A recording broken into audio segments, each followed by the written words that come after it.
वो सिर्फ एक घर की कहानी नहीं है, ये एक पीढ़ी का संघर्ष है। और आज मिडिल क्लास घरों में एक और आजादी की लड़ाई चल रही है, इमोशनल स्लेवरी की लड़ाई। हमने तुम्हारे लिए क्या क्या नहीं किया। ये लाइन एक तलवार की तरह होती है, वो खून नहीं करती पर हिम्मत का गला काट देती है। दोस्तों, पेरेंट्स गलत नहीं होते, उनका बलिदान रियल होता है। पर दोस्तों, एक सवाल भी जरूरी है, क्या बलिदान का मतलब कंट्रोल होता है? नमस्कार देशवासियों, मेरा नाम चंदन भारद्वाज है और आप देख रहे हैं आर्या न्यूज नेटवर्क। दोस्तों, आज जो बात मैं करने जा रहा हूँ वो सिर्फ एक घर की कहानी नहीं है, ये एक पीढ़ी का संघर्ष है। और याद रखिए, हिस्ट्री में जब भी संघर्ष आया है, दो ही रास्ते होते हैं, या तो जिम्मेदारी उठाओ या फिर जिंदगी भर बोझ उठाते रहो। दोस्तों सोचिए, 1940-45 का भारत, उस वक्त भी लोग यही कहते थे, घर संभालो, रिस्क मत लो, अंग्रेज बहुत ताकतवर है। पर कुछ लोगों ने कहा, अगर हम चुप रहे तो हमारी आने वाली पीढ़ी गुलाम रहेगी। उन्होंने तर्क के साथ कदम उठाया, उन्होंने सैक्रिफाइस को वेपन नहीं बनाया, उन्होंने जिम्मेदारी बनाया। आज हम आजाद हैं क्योंकि किसी ने चुप रहना मना कर दिया था। और आज मिडिल क्लास घरों में एक और आजादी की लड़ाई चल रही है, इमोशनल स्लेवरी की लड़ाई। जरा अपने घर के बारे में सोचिए, किसी दिन थकान, गुस्से या मजबूरी में क्या ये लाइन सुनी है, हमने तुम्हारे लिए क्या क्या नहीं किया।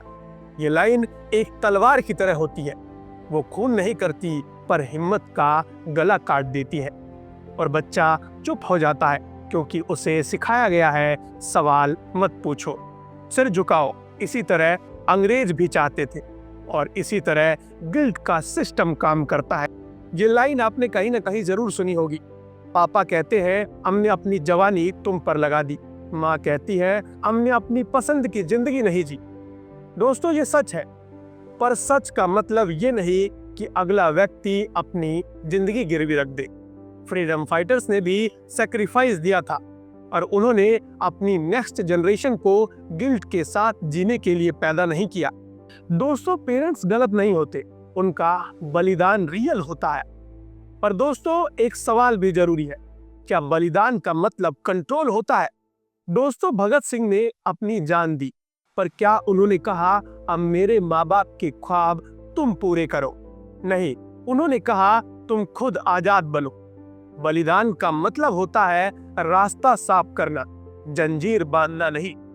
आज का युवा करियर अनसर्टेनिटी में जी रहा है, डिग्री आउटडेटेड हो चुकी है, कंपटीशन ग्लोबल हो गया है, सोशल मीडिया का झूठा सपना बेचा जा रहा है, ऊपर से घर का इमोशनल बोझ, हमने सब कुछ तुम पर लगा दिया। ये वही सिस्टम है जहां अंग्रेज कहते थे, हमने तुम्हें रेल दिया, हमने तुम्हें कानून दिया, इसीलिए तुम चुप रहो। अगर बच्चा बोले, मैं अलग रास्ता ट्राई करना चाहता हूं, तो जवाब आता है, इतना किया, अब तुम एक्सपेरिमेंट नहीं कर सकते। यहीं से डर पैदा होता है और डर से गुलामी। तो दोस्तों, याद रखो, अगर 1942 में लोग कहते, पहले स्टेबल हो जाए फिर आजादी, तो आज हम भी गुलाम होते। इसीलिए सच कड़वा है, अगर तुम अब भी जिम्मेदारी नहीं लोगे तो जिंदगी भर गिल्ट की जेल में रहोगे। तो दोस्तों, आपका सवाल होगा कि इसका सॉल्यूशन क्या है, तो चलिए सॉल्यूशन की बात कर लेते हैं। पहला सॉल्यूशन पेरेंट्स के लिए, अगर आप माँ बाप हैं, अपनी कुर्बानी को याद रखिए पर उसे वेपन मत बनाइए। हमने तुम्हारे लिए किया को बदलिए, हम तुम्हारे साथ हैं। बच्चे को चॉइस देना उसे कमजोरी नहीं, जिम्मेदार बनाना है। वहीं दूसरा सॉल्यूशन यूथ के लिए है, अगर आप बच्चे हैं, रिस्पेक्ट रखिए अपने पेरेंट्स की, डर के साथ जिंदगी मत जिए। रिस्क का मतलब बगावत नहीं होता, प्लानिंग होती है। अपनी बात शांत, साफ और रेगुलर रखिए, एक दिन में नहीं, प्रोसेस में रखिए। हर दिन एक सवाल पूछिए, मैं अपनी जिंदगी जी रहा हूं या सिर्फ किसी का बोझ उठा रहा हूं।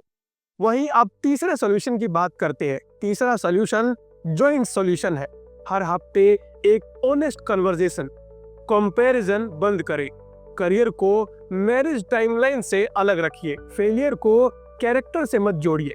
आजादी एक दिन में नहीं आती, घर की भी नहीं। इतिहास एक बात साफ बोलती है, या तो तुम खुद स्टैंड लोगे या सिस्टम तुम्हें जिंदगी भर झुका कर रखेगा।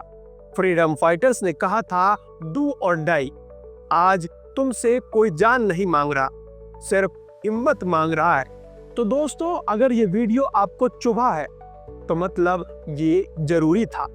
तो दोस्तों, इसे लाइक और शेयर कीजिए, शायद आज किसी घर में पहली बार सच बोला जाए। कमेंट में लिखिए आप क्या बदलने का फैसला ले रहे हैं। आर्या न्यूज नेटवर्क को सब्सक्राइब कीजिए, क्योंकि हम सिर्फ न्यूज नहीं, नई पीढ़ी की तैयारी कर रहे हैं।